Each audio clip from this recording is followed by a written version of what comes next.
Vaccine Passports for Churches by R.R. Reno. A church in Calgary, Alberta, has announced that when in-person services resume next month, all attendees over age 12 must be vaccinated. The unvaccinated must show proof of a recent negative COVID test. Vaccine passports? Church leaders need to be very careful. The coronavirus has exposed a powerful strand of worldliness in the post-Christian West, one that regards physical survival as the supreme good. It is urgent that churches not volunteer to play a role in forcing this mentality. As St. Paul teaches in Romans 13, we need to respect civil authority and accord officials the benefit of the doubt in matters of public policy. This is all the more so when civil authorities work to preserve and promote health. Jesus cured the sick. The corporal works of mercy require us to attend to the bodily well-being of our neighbors. But deference to civil authority is not unlimited. Christ is clear that our spiritual health is far more important than our physical health. As the scriptures tell us, a fitting concern for our material well-being can easily become a disordered pursuit of wealth for its own sake. The undertow of greed can be powerful indeed. Our society often encourages greed. Advertising whips up our desire for consumption. The celebrity culture perpetuates the illusion that one must be rich to be happy. Relentless careerism damages many lives. Priests and preachers know that they must combat these social pressures. They rightly encourage a properly ordered view of material wealth as subordinate to spiritual well-being. This is not easy, which is why religious traditions emphasize charity. The most reliable way to break the tight grip of greed is to give money away. The prosperity gospel galls because it embraces the spirit of our age and its exaltation of material success. Imagine an even more perverse distortion of the gospel. A church that only allows the wealthy to attend, or only those who have demonstrated their financial responsibility by showing proof that their retirement accounts are fully funded. We are rightly vigilant in our fight against wealthism. We should be equally vigilant in resisting healthism. The lure of lucre has been around for a long time.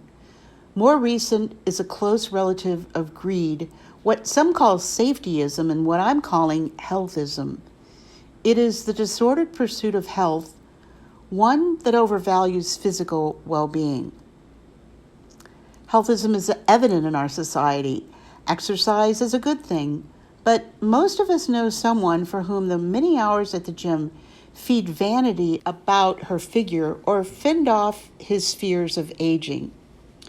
Or we know someone who suffers from painful, even paralyzing anxieties about getting sick that are out of proportion to any risk or danger. The transhumanism movement represents a version of healthism that exposes its spiritual dangers with clarity.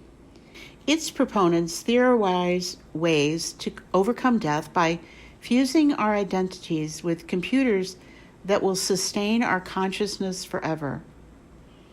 This sounds like sci-fi utopianism, but a more moderate belief in salvation through technology is now commonplace. Most denizens of the educated classes in our society insist that the right diet, exercise, and medical interventions will prolong our lives. One sign of the power of this conviction is found in our responses to death. There's been a dramatic shift in my lifetime. In my childhood, men died of heart attacks in their 50s.